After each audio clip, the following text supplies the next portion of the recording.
Halo. Halo. Saya Anita Trafsofia, NIM 10619024. Saya Zalfa Nafisa, NIM 10619023. Hai, nama saya Ahmad Farizi dengan NIM 10619011. Hai, nama saya Torik Rizky dengan NIM 10619018. Hai, saya Siva Noviani dengan NIM 10619009. Ya, nama saya Jebri Aprianto, NIM saya 10619022. Kami dari kelompok 1 akan mengajak kalian untuk jalan-jalan virtual bersama kami ke Ngarai Sianok. Yuk ikutin kami yuk, ayo! Dadah!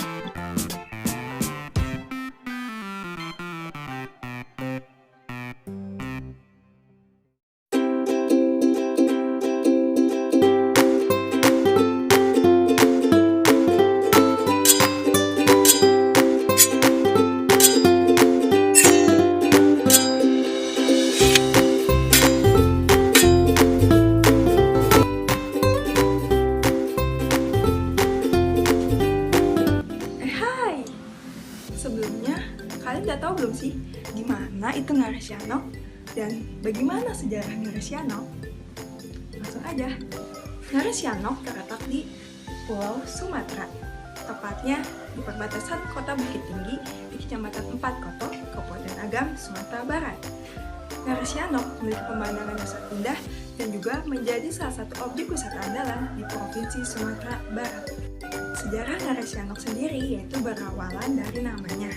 Sianok merupakan nama salah satu lembah tersebut. Sianok berasal dari dua suku kata, yaitu Si dan Anok, yang berarti memiliki makna si pendiam. Secara sejarah geologi, Ngarai ini terbentuk akibat letusan gunung api purba yang lokasinya di Danau Meninjau sekarang. Gunung itu bernama Gunung Tinjau. Selanjutnya, selama ribuan tahun, lalu gerakan pergeseran horizontal sebesar 2 mm per hari, terbukalah celah lebar Ngarai Sianok ini. Patahan tempat pergeseran ini dinamai dengan patahan semangko. Dan secara ilmu geologi, terjadi akibat tumbukan dua lempeng, yaitu lempeng India dan lempeng Indo-Australia. Ngarai Sianok yang dalam jurangnya 100 meter ini membentang sepanjang 15 km dengan lebar 200 meter, merupakan bagian dari patahan yang memisahkan Pulau Sumatera menjadi dua bagian memanjang, yaitu patahan semangko. Patahan ini membentuk dinding yang curam, bahkan tegak lurus dan membentuk lembah yang hijau. Hasil dari gerakan turun kulit bumi yang diakhiri dengan batang Sianok. Batang Sianok sendiri itu apa sih? Nah, batang Sianok dalam bahasa Minangkabau yaitu yang berarti sungai yang airnya jernih. Di zaman kolonial Belanda, jurang ini juga disebut dengan sebutan kerbau wengat atau kerbau sanget karena banyaknya kerbau liar yang hidup bebas di dasar ngarai ini. Nah, begitulah sejarah Ngarai Sianok. Nah, untuk tur selanjutnya akan disampaikan oleh teman saya. Hai, sekarang aku bakal ngajakin kalian buat mengetahui bagaimana sih proses geologi yang ada di Ngarai Sianok. Yuk, ikutin aku. Jadi, yang pertama yang akan aku bahas adalah lipatan. Di Ngarai Sianok ini terdapat lipatan, namanya adalah lipatan rebah. Kalian tahu nggak sih lipatan rebah itu apa? Lipatan rebah atau overturn fault adalah lipatan yang tertekan secara terus-menerus sehingga mengakibatkan puncaknya itu melandai atau seperti rebah. Terjadinya lipatan ini itu karena tekanan secara horizontal hanya terjadi di satu arah, dan terjadinya lipatan merupakan pengaruh dari beberapa faktor. Faktor-faktor tersebut diantaranya adalah adanya intrusi batuan beku, adanya lengseran atau perubahan gaya berat, dan adanya gaya endogen dan eksogen. Kalian tahu nggak sih bagaimana awal pertama proses lipatan terjadi? Jadi, proses terjadinya lipatan diawali dari adanya tekanan atau dorongan. Tekanan tersebut kemudian membentuk lapisan tanah yang tadinya datar menjadi melengkung atau bening.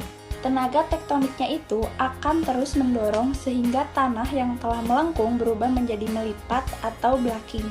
Lipatan itu kemudian mendapat dorongan sehingga menjadi lipatan miring, begitu seterusnya sehingga membentuk lipatan rebah atau sesar sengkuk. Seperti di gambar ini, kalian lihat kan bagaimana ngarai Sianok itu bukitnya melipat-lipat dan berandai-andai. Sekarang kita lanjut ke proses geologi yang kedua di ngarai Sianok. Yuk, kita lanjut. Sekarang kita bahas tentang patahan di ngarai Sianok. Coba deh kalian lihat gambar ini. Indah banget kan ngarai Sianok itu? Ngarai Sianok merupakan sebuah lembah sempit yang dikelilingi oleh bukit-bukit bertebing curam, yang di tengahnya terdapat aliran sungai kecil yang sangat indah. Coba deh kalian lihat lagi gambar yang tadi. Kontur lembah Sianok terbentuk karena proses turunnya sebagian lempeng bumi, sehingga menimbulkan patahan berwujud yang curam. Ngarai Sianok merupakan wujud visual yang asli dan jelas dari aktivitas pergerakan lempeng bumi atau tektonik di Pulau Sumatera ini. Kalian tahu nggak sih, patahan di Sianok ini merupakan bagian patahan atau sesar semangkok. Nah, sesar semangkok itu apa sih? Jadi, patahan semangkok adalah bentukan geologi yang membentang di Pulau Sumatera dari selatan ke utara. Nah, patahan inilah yang membentuk barisan pegunungan, suatu rangkaian daratan tinggi di sisi barat Pulau Sumatera. Sekarang kita lanjut ke proses geologi di ngarai Sianok yang ketiga. Yuk! Proses geologi di ngarai Sianok yang ketiga adalah sungai. Seperti yang Java jelasin tadi, kalau di ngarai Sianok itu merupakan sebuah lembah sempit yang dikelilingi oleh bukit-bukit bertebing curam yang dihiasi aliran sungai di tengahnya. Nah, bagaimana sih prosesnya? Sungai tersebut bisa berada di tengah-tengah ngarai Sianok. Jadi, sungai kecil tersebut terjadi karena faktor alam yang mempengaruhi proses morfologi sungai. Biasanya, air tersebut berasal dari pegunungan, mata air, ataupun air hujan. Yang kemudian, air tersebut turun ke permukaan bumi karena lembah atau pegunungan memiliki bentuk V dan juga memiliki kemiringan memanjang yang curam serta butiran sedimen yang besar, sehingga aliran air mengalir deras dengan kecepatan tinggi dan juga banyak terjadi aktivitas erosi dari tebing dan dasar sungai. Nah, setelah itu, sungai mulai membentuk daratan banjir. Di zona ini, sedimen dari hulu yang berasal dari hasil erosi tebing dan dasar sungai tadi didistribusikan ke hilir. Lalu, minder mulai bergerak lateral, membentuk tapal kuda, membentuk setengah lingkaran, dan mulai berkelok-kelok. Kalian melihat dengan teliti gambar ini, di situ terdapat gundukan pasir atau kerikil di tengah-tengah sungai. Nah, kira-kira hal tersebut mengapa ya terjadi? Jadi, ketika aliran sungai bertemu dengan perairan lain yang memiliki laju arus lemah atau diam, maka sedimen akan mengendap dan menjadi delta. Delta itu adalah tumpukan pasir atau kerikil di tengah sungai seperti ini. Nah, sekarang proses geologi di ngarai Sianok telah selesai. Gimana nih sekarang? Nambah pengetahuan kalian kan? Tapi, bukan cuma proses geologi aja yang ada di ngarai Sianok. Nanti teman-teman Java yang lain bakal ngejelasin kalian bagaimana sih ngarai Sianok itu. Makasih ya. Bye. Daya tarik utama lembah ini adalah bentuknya yang menghampar indah bagai lukisan alam. Lembah sempit ini dikelilingi bukit-bukit dengan tebing curam yang ditumbuhi pepohonan rimbun. Pepohonan rimbun yang menghijau, mengeluk-eluk, nampak sejuk di mata, mengelilingi jurang curam di tengahnya. Jurang curam ini dilengkapi dengan sungai kecil yang mengalir di bagian tengahnya. Air terjun adalah formasi geologi dari arus air yang mengalir melalui suatu formasi bebatuan yang mengalami erosi dan jatuh ke bawah dari ketinggian. Dikenal sebagai air mancua lembah anak dalam dialek Minang. Air terjun lembah anak jadi salah satu destinasi wisata yang wajib dikunjungi jika berkunjung ke Sumatera Barat. Sungai adalah aliran air yang besar dan memanjang yang mengalir secara terus-menerus dari hulu menuju hilir. Sumber air sungai berasal dari kedua gunung, yaitu Gunung Merapi dan Gunung Singgalang, yang mengalir melalui Nagari Batar dan Nagari Sungai Balulah masuk ke sebuah bendungan durian yang menjadi aliran masuk dari Sungai Batang Durian. Aliran air terus mengalir melewati Nagari Padang Lua, Kota Bukit Tinggi, dan Ngarai Sianok yang menjadi batas antara Kabupaten Agam dan Kota Bukit Tinggi. Aliran sungai terus mengalir hingga ke hilir dan menyatu dengan Sungai Batang Sianok di Ngarai Patamuan yang terletak di Desa Parangon, Jorong Lambah Sianok Anam Suku, Kecamatan Empat Koto, Kabupaten Agam. Sungai tersebut akan mengalir terus hingga bermuara ke pantai barat Sumatera.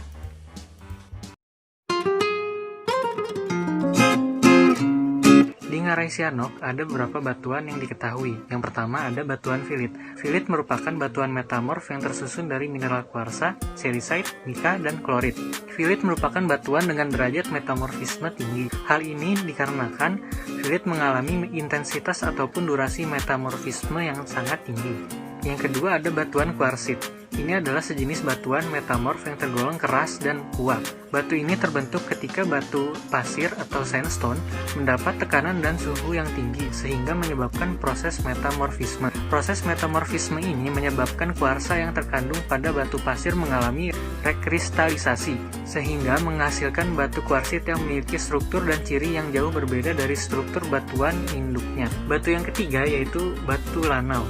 Ini adalah batuan sedimen yang utamanya tersusun atas partikel-partikel berukuran lanau. Arti berukuran lanau di sini maksudnya adalah mengacu pada skala ukuran butir yang bisa dilihat pada skala Wentworth. Batu lanau terbentuk di mana air, angin, atau endapan es membawa material berukuran lanau dan kemudian terakumulasi, terpadatkan, dan tersementasi menjadi batuan. Ini biasanya juga disebut sebagai lumpur. Selain itu banyak juga fosil yang ditemukan di batuan ini. Kayak gini nih guys. Oke, selanjutnya ada batu tuff atau biasa disebut tufo atau batu apung. Ini jenis batu yang terdiri dari konsolidasi abu vulkanik yang dikeluarkan dari lubang ventilasi selama letusan gunung berapi. Kenapa bisa mengapung? Ya, ini karena vesikel atau pori-pori dalam batu ini dibatasi oleh dinding tipis sehingga berat jenis batuan ini sangat kecil yang menyebabkannya mampu mengapung di atas air, guys. Nah, yang terakhir ada batuan piroklastik. Ini adalah batuan yang dihasilkan dari proses litifikasi bahan-bahan yang dihembuskan dari pusat vulkanik selama masa erupsi yang memiliki sifat eksplosif, di mana nantinya bahan-bahan tersebut akan jatuh ke permukaan bumi yang kemudian akan mengalami litifikasi. Menurut William Turner dan Gilbert pada tahun 1954, batuan ini merupakan batuan yang tersusun atas fragmen-fragmen hasil dari erupsi vulkanik, guys.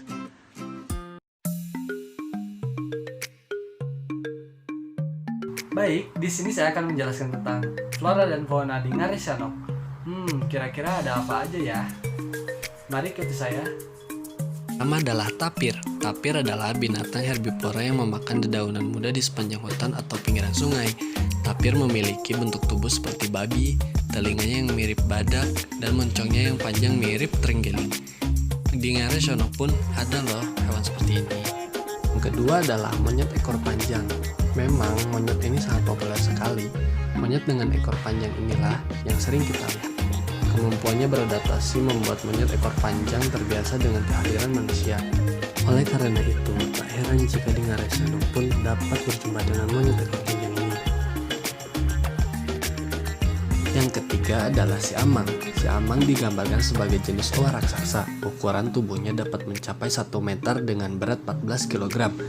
2 kali ukuran tubuh dari jenis oa lainnya. Si amang dikelompokkan sebagai oa, namun memiliki genus mereka sendiri, yaitu Symphalangus. Yang keempat adalah simpai. Simpai adalah salah satu monyet endemik Pulau Sumatera. Primata yang kerap disebut simpai termasuk primata langka dan terancam punah. Oleh IUCN dimasukkan ke dalam daftar merah sebagai spesies terancam punah. Yang kelima adalah babi hutan. Seperti kera ekor panjang, babi pun dapat dijumpai di berbagai daerah, diantaranya di Ngarai Sianok ini. Babi hutan kerap diburu oleh warga sekitar, karena kadang suka merusak perkebunan warga. Selanjutnya adalah macan tutul. Ya, terdengar serem bukan? Tapi tenang saja, meskipun di Ngarai Sianok terdapat macan tutul, tapi macan tutul ini jarang dijumpai oleh manusia. Biasanya macan tutul tersebut berada jauh dari permukiman warga. maupun tempat objek wisata Ngarai Sianok. Selain fauna, di Ngarai Sianok pun terdapat flora yang cukup beragam seperti adanya tumbuhan obat-obatan dan yang lainnya. Namun yang paling menonjol adalah bunga rafflesia. Warna yang mencolok dan bentuk yang unik menjadikan daya tarik wisatawan yang datang ke Ngarai Sianok. Nah, sekian dari saya. Itulah flora dan fauna di Ngarai Sianok. Sekian dan terima kasih. Hai.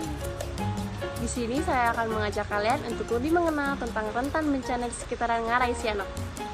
Jadi, apabila kalian ingin berlibur ke Ngarai Sianok, kalian bisa lebih waspada terhadap bencana-bencana apa saja yang sering terjadi di Ngarai Sianok. Yang pertama adalah tanah longsor. Tanah longsor merupakan gerakan massa tanah atau batuan ataupun percampuran keduanya yang bergerak keluar atau menuruni lereng akibat terganggunya kestabilan tanah atau batuan penyusun lereng tersebut. Ngarai Sianok memang rawan longsor jika terjadi hujan dengan intensitas yang tinggi, dikarenakan mayoritas pundi Ngarai masih berupa tanah. Selain itu, Ngarai Sianok memiliki kondisi tanah yang tidak stabil, maka sewaktu-waktu dapat terjadi longsor. Setiap kali hujan, Ngarai yang terbentang sepanjang 15 km dengan lebar 300 meter, perlahan-lahan longsor di sekitaran lubang Jepang. Longsoran memang dipicu gempa, karena Ngarai Sianok tepat berada di atas segmen Sianok dalam patahan Semangko, Pulau Sumatera. Yang kedua adalah banjir.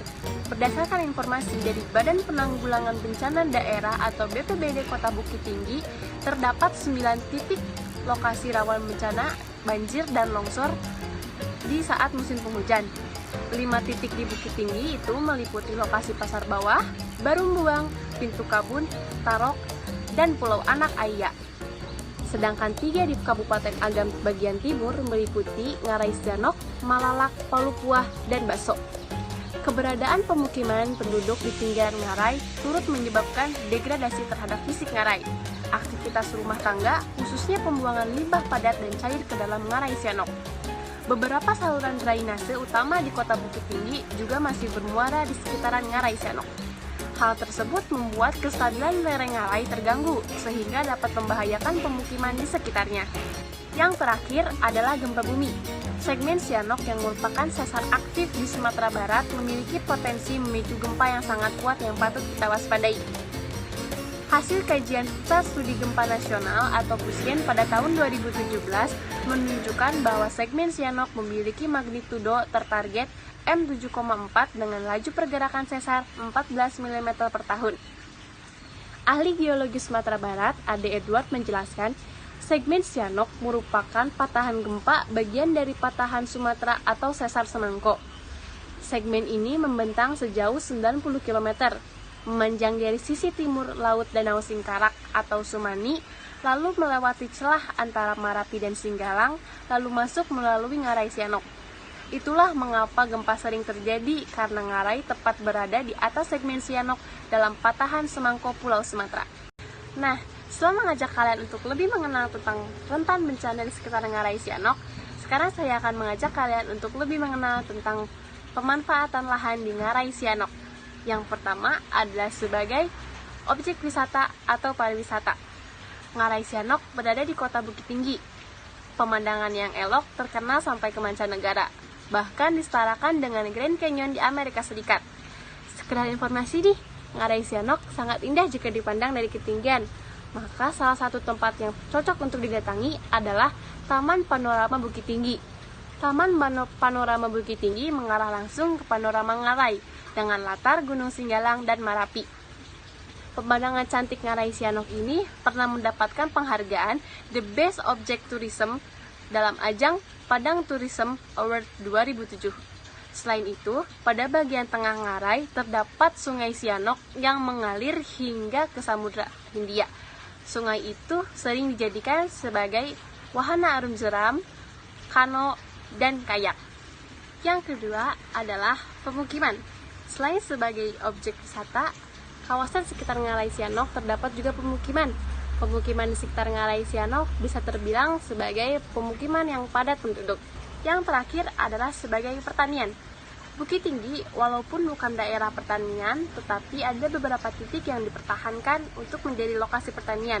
seperti salah satunya adalah Ngarai Sianok. Kawasan Ngarai ini diharapkan ke depannya sawah yang ada di sana agar ditanam dengan bibit dan sistem yang sama, agar panennya juga bersamaan. Hal ini dapat juga menjadi daya tarik tersendiri, seperti halnya panen raya yang sering dihadiri oleh wisatawan dari mancanegara. Kawasan Ngarai ini selalu dilaksanakan panen bersama yang minimal 2 kali dalam setahun. Saat ini juga tersedia lahan kering seluas 3 hektar.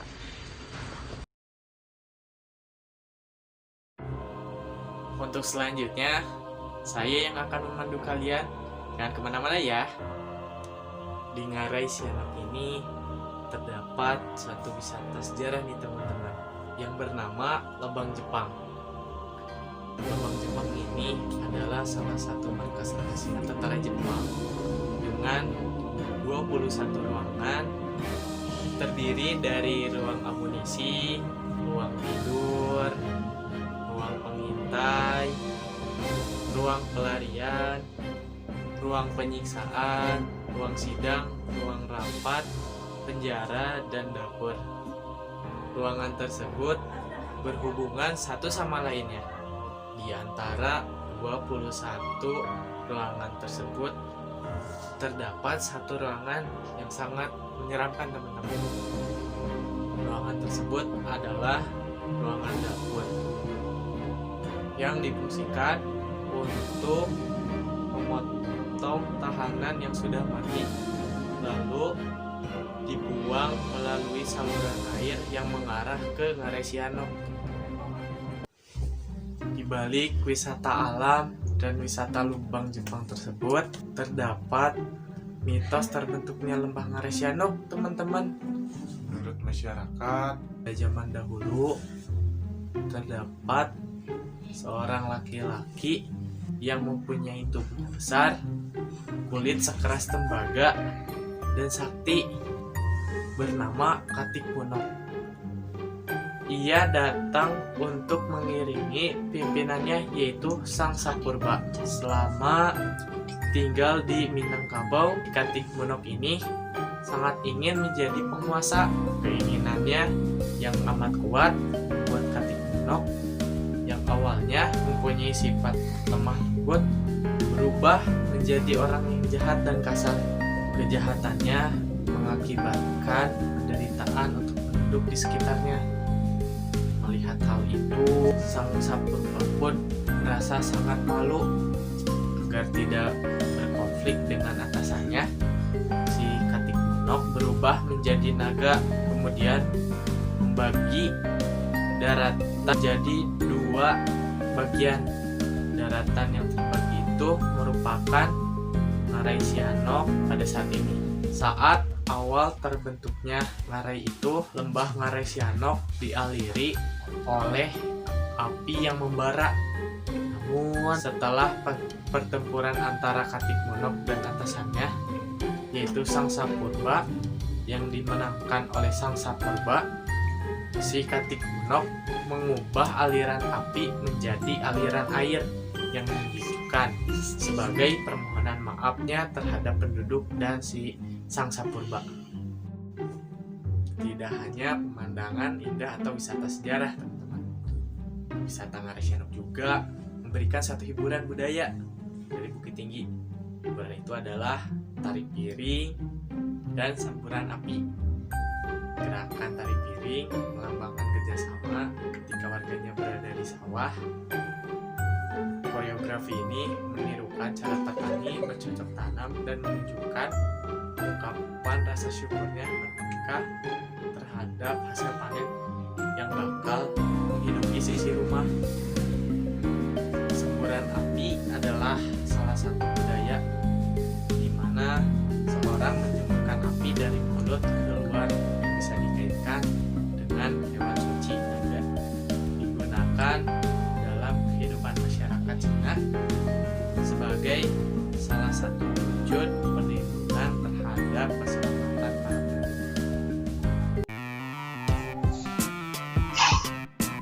Hai, gimana nih tur kalian? Seru gak? Mantap. Seru-seru. Oke. Semoga dengan jalan-jalan virtual ini kami bisa mengedukasi kalian. Terima kasih kami. Dadah, sampai jumpa. Dadah.